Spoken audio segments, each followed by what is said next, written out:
We are back. Welcome back to That's Controversial, a weekly show about controversial news. News is not fun unless it's controversial, is it? It's true. True. So we got our guests here. We got Kory. We got Nathan, Pastor Chris, and the First Lady of CreaTV, the First Lady of That's Controversial. We got Liz. Liz, let's talk about gay marriage. We left talking about gay marriage. Should we legalize it? Should we not legalize this? What's your whole take on gay marriage, and should it be legalized, or will it be legalized, do you think, in the near future? Well, probably, yeah. In a lot of states it already is. And I think, you know, if people want to get married,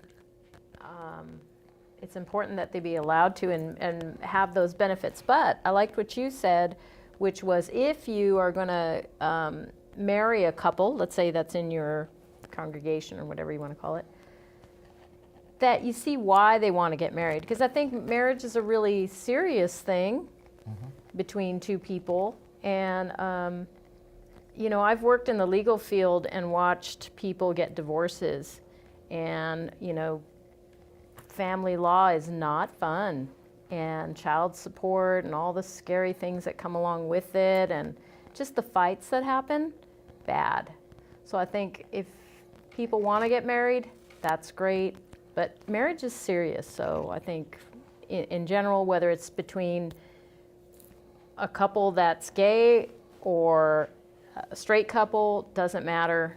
It's a serious thing, and so, you know, I'm for it, especially when people are really committed to each other. I think it's important that they be able to share a life together and legally, if that's what they choose, you know. And I agree completely. I think that the counseling is paramount to success. I think that if you really shouldn't go after something that's so enormous unless you really get a good sense of what's going to happen, you know, and like the impact of everything. And then, you know, I actually grew up, my mom's lesbian. And so I saw the struggles that she had for the past 30 years. And you mentioned the choice of it. Well, she didn't choose it because she didn't choose to be ridiculed, choose to be singled out, and choose to have the awkwardness around my dad's family. And so I think that to have an opinion of it, it needs to be thought of from their perspective. And if you think about what they're trying to do, I mean, it's about love and togetherness. So why would you not be in support of something that's so positive for somebody else? And so that's why I unanimously would believe, you know, hey, this should legalize gay marriage as soon as possible, so that way more people can be happier. But then there's the other side of the coin where, you know, they say, hey, let's let them be as unhappy as us married people, you know, because after a while the joke is that you're not as happy anymore anyways. So hey, let's just let it I go. never got married, so Yeah, I'm like, not married myself, so I don't know what that's going to be like, but I probably have to get some good counseling beforehand. Yeah. Go ahead. What do you think? What do I think? I'm definitely all with them. Like, I agree, you know, like everyone should be given the right to divorce, whether it be together. I'm a child of, you know, a straight parent divorce. You know, that's messy. And, you know, it comes with divorce. Just, you know, people don't know how to deal with it right. I mean, with the whole gay marriage thing, I feel that everyone, you know, should be allowed to marry, you know, get a divorce. I didn't know that you had to go through a 10-week counseling. I think other people getting by with just 2 days of counseling. And you can cheat through that. Yeah. But I mean, I definitely do that. But something that you did say that did bother me was when you mentioned that, you know, whether it's a mental illness or, you know, that it's a sickness. I mean, I got to ask, did you mean to say that? I don't know. I'm not a doctor. I'm not a psychologist.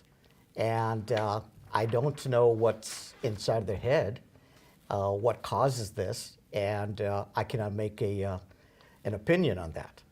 And I wouldn't be able to make a statement on that at all. If it's a sickness or a psychological issue, a physical issue, I don't know. So I've got one thing to say about that then.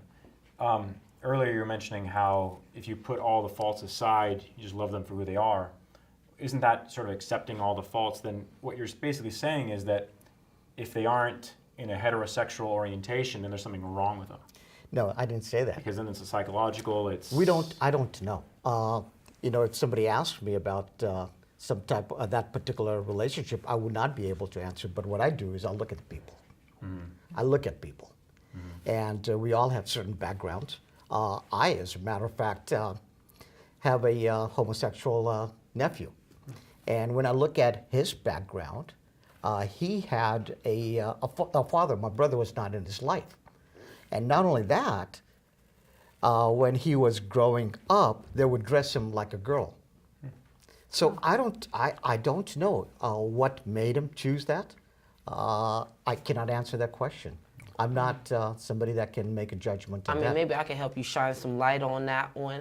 I myself, am a homosexual, and it's not something that my family has a background. My dad was a football coach, a businessman. I was raised playing football 6 years, track 4 years, baseball 5. You name the sports, I've played, I've done it. My dad was a football coach for high school, Pee-wee, I played. My mom was a businesswoman, and not a business, she was a social worker. So I was raised in a straight, dominant African-American household where, homosexuality is not accepted. But that didn't make me who I am. What made me the way I am is what I chose to do, which was, I really, at a certain point you realize, oh, I'm making out with this girl, but there's no butterflies. I'm not getting a fairy tale. What point that I realized, hey, I'm not straight, because I myself went through a personal struggle of, hey, my parents want me straight. I have to be straight. All right, so I'll go ahead and do the things that they want. And yeah, for certain people, it was cool for a while. It was cool until I started getting older and realizing that it's just not for me. And then that one day I had that interaction with someone, and I realized, oh, I have that fairy tale butterfly effect. It's not something that is an illness with me. It's not my family background. My family did help, a little bit, but the only reason they helped was make me maybe accepting me when I told them. Sure. But it's not an illness, and but I totally agree with everything you're saying, except that mental illness part. That's a question that No, if you look at that sexual orientation, and we see that in our culture today too. They get butterflies from having sex with a 9-year-old, a 3-year-old, a 2-year-old. And so where do you go with that? They start getting butterflies with having sex with an animal. And I'm not saying, so where does all that fit into that? I've seen a documentary where they have fetishes about having sex with tables. Oh, absolutely. Absolutely. What? Yeah. So, let's put a condom on the table. You know what I'm saying? Were you guys in the documentary? no, and yeah. Well, there's a difference there. Those things are, the things you're talking about are absolutely, those are illegal in this society and in this country. Sure. Having sex with another same-sex person is not illegal. No, I would But it's just all answer judging. butterflies. Yeah. When you look at all of it, it's all judging people. Yeah. And Okay, so that's when are we as a society going to get over judging people? Sure. That's the question that I and have. that's the thing, is that we should not be judging. Right. We should Yeah, not be absolutely. judging people. Let and people marry. once we take the judgment out of it, we look at people. I would look at any individual as a person that God has created them. And that's how I see them. I would never judge them. Because if you look at, you may have certain sins. He may have certain sins. He may have I for certain sure sins. have some sins. And we all do. And I cannot judge you for whatever you're doing, and I cannot judge him. And what we have to do is look at people and to see where they're at. I think and the help diversity them. makes us interesting. Oh, If absolutely. we were all non-sinners, we'd all be pretty boring. Exactly. Right? So, Because there would be no controversy. Well, don't you think sin brings Right? people together? Drama brings people together. Yeah, Have you ever had a friend absolutely. who's drama, but you can't stand the drama, but you can't stop talking You're about somehow them? attracted to Or it. you're like, oh, it's so much drama, but Yeah. guess what they did? Guess what they did? Behind the closet. Yeah. Fun and spicy and everything. Speaking of drama, let's go to our next topic. San Jose State. You just got me this. You want to talk about San Jose State students accused of tormenting black roommate charged with hate crimes. I can't believe it's happening in this area. They say that all. By the way, I've been watching 48 Hours Murder Mystery for years and Unsolved Mysteries. It's always in a quiet town. when they never believe anything's going to happen. It's never in the big cities where those things ever happen. Technically, we're a kind of big city. Side, I mean, that's true. We are one of the biggest cities around. So why don't you tell me, Kory, what's going on? Because you got me this, and I thank you for that. So tell me what's going on. What's your thoughts about this? Okay, so in San Jose State, there was a student who had a roommate, because, they lived in the dorms, and he had to share a room with 3 others, and the 3 others would torment him. They would write the N-word on a scratch board. They had a Confederate flag that the school knew about. They saw it because they had put it on a window, and the school just told him to take it down, but didn't ask him to do no research. They tortured him by, he's claustrophobic. They left sticky notes trying to lead him to the closet and tried to send him into the closet, but he wouldn't do it.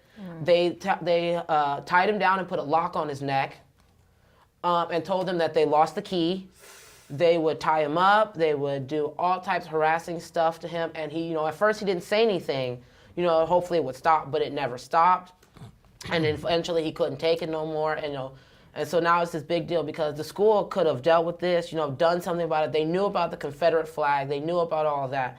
And they chose not to do anything. And my whole issue with this whole thing is that it's getting spun off. A lot of people are trying to minimize it. Saying, it was just all jokes, it was all this and that, and that's a real big issue. Don't downplay the situation. It's extremely bad. Yes, it may have been a joke to them, but the joke was really meant to be a racial act. I have a question. So the student who was abused is a African American kid, and then the other kids were of what? Caucasian descent. Okay. One I believe was from Bakersfield. They were from some areas that aren't really, I would say, culturally diverse. That's a lame excuse, though, man. It's not. It's a lame excuse. You can't say someone's from a non-culturally diverse city that's the way they behave. They're just. The truth is, they're just a bunch of idiots and a bunch of morons. That's End true. of story. They're just idiots. And Well, to it's padlock gotten- someone's neck. That's horrific. Yeah.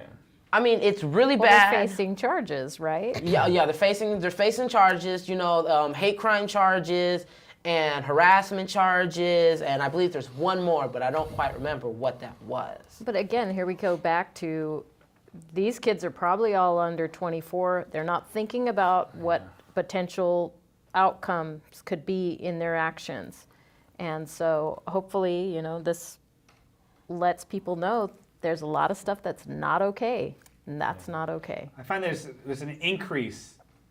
I'm realizing, and maybe it's just me, but in hate crimes, there's an increase. I had a coworker of mine whose wife's car, Prius, had a swastika symbols on it. She woke up this morning and there's swastika symbols all over her Oh, Prius. today? This morning, yeah. What? And 2 other cars in that area in Los Angeles had swastika symbols.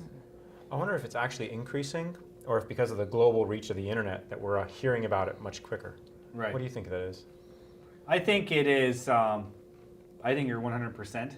Yeah. It's maybe not increasing. It is. Just we're finding out about it. But we're finding out way more about it. Well, everybody has a phone. You walk Yeah. out to your car and you can take a picture of it and put it on Facebook, and boom, it's out there immediately. Whereas who used to have a camera 15 years ago? Nobody. And we're always searching for people who think the way we think, because it makes us feel comfortable. Right. And so you end up grouping together naturally, and so, yeah, it makes it pretty easy to pinpoint everybody.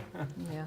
Pastor Chris, what do you think about what's going on? What would you say if you were there, if they came to you? Well, I believe racism always has been there. Absolutely. And in our generation, we'll always see racism.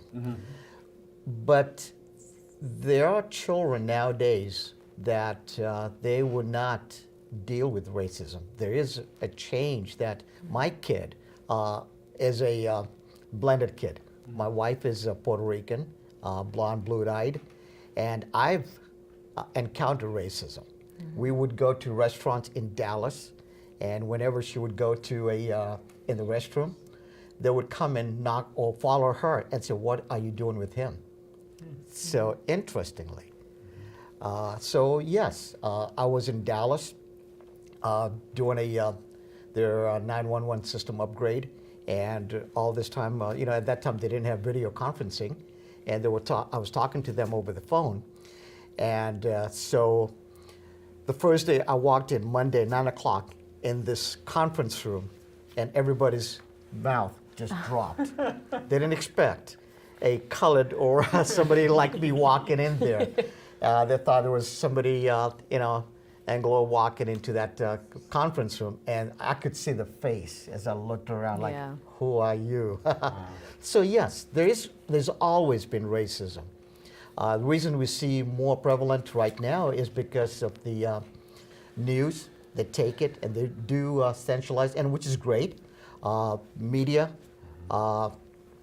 the internet, and people are ready to post it into Facebook and other things. And I'm glad that whenever these things do occur, somebody's taking the initiative and making it more where everybody's kind of aware of what's going on in our culture today. I mean, we're increasing awareness of all the troublemakers and Sure. and all the things that go against the grain of society coming together as people. Sure. So that way we can start educating and putting processes in place to try and mitigate the problem. Racism always surprises me. Growing up here in the Bay Area, it's not as, doesn't hit you as hard or as often, but there have been a couple of times that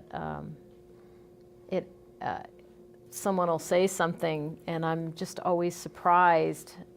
I mean, I think hopefully the generations in the future, you have so many different relationships happening now where you might, different cultures blending together, different, colored people blending together. And, I'm wondering when they're going to finally get rid of the thing where you check off what box you are. Yeah. And you can check off, like your kids will be able to check off 2 things, and we won't have to be so separate into these special, whatever We categories. don't have a box, by the way. My We don't have daughter- a box. Boxization, And, so and what? Yeah. Really? Well, my best friend and I were born just about the same time, and this is in the 60s. And she's Pakistani American, and I'm Mexican American, and they didn't have a category for you at that time. So she's black, and I'm white on my birth certificate. And we always laugh about that but we've come a long way. So now you can be, Asian or Hispanic or whatever, and you're not. It's not just black and white anymore. Right. So I'm happy, and I'm hoping that it just continues to get more And I positive. think it's going to get better because my daughter used to come home from high school crying because somebody would say, so you are a product of a jungle fever. Oh my. And she would come in tears because people in school would say these things to her. And it was amazing. So how do we explain that? And, Normally the products of jungle, what was it, jungle? jungle fever. Normally they're the more attractive ones, aren't they? That's what That I is true. found. I have one of the most beautiful daughter there I is. can Less imagine. genetic disorders, and I mean, like, there's so Yeah. many more positives to Oh, that is genetic true. mix-up And but Yeah. children do want to hurt. yeah, oh yeah, children. absolutely. And most of the time that I've seen is that the hurting children are the ones that are hurting other children. Yeah. They come from broken homes. They come from a broken environment. And what they want to do is they put this facade.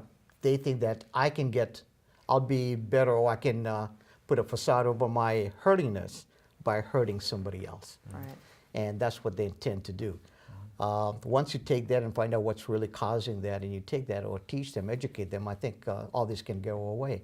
I could not make any type of a racial joke in my house because she would be all over me. So I can see that there's a generation that's coming that would not tolerate this anymore. And that makes me so proud. Me too. And that's probably when these boxes that you're referring to would just be human.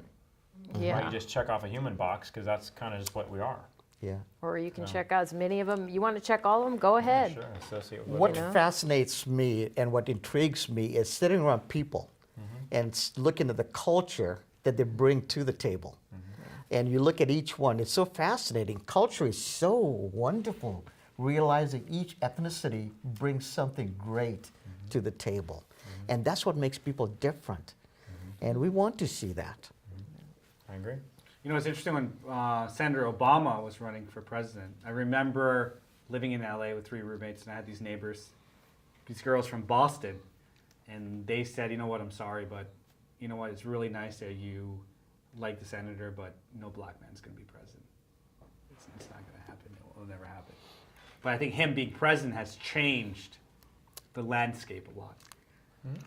It was inevitable. I mean, it's just, it's bound to happen. Right. Just like the legalization of marijuana, legalization of gay marriage, civil rights, it's always moving in that direction of becoming more equal amongst humanity.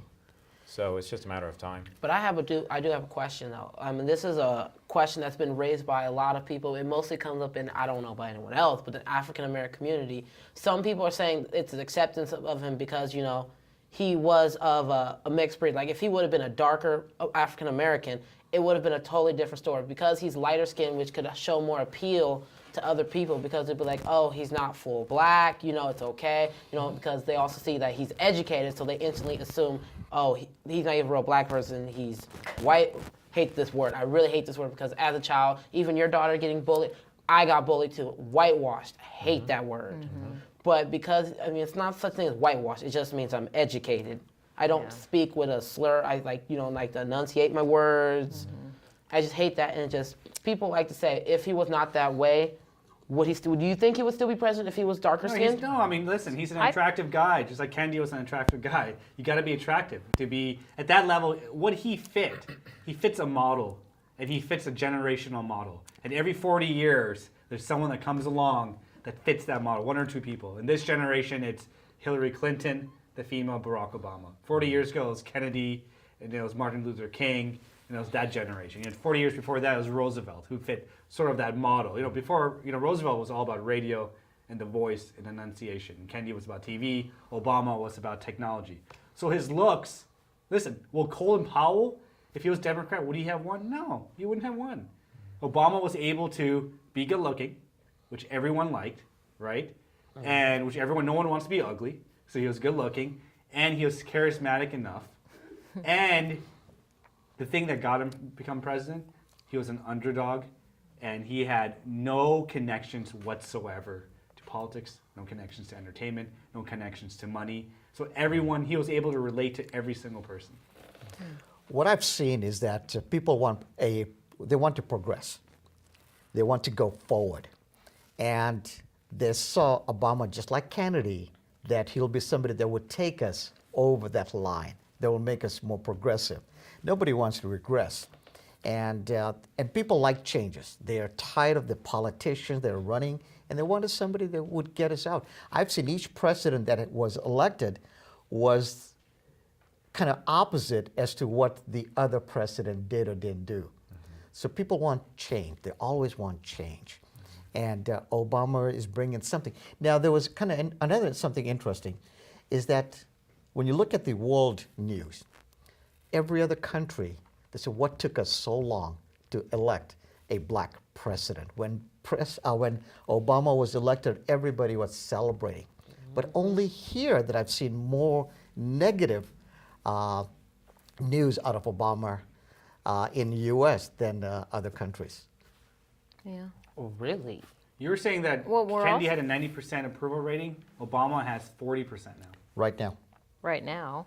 What was the peak? I don't know what the peak was.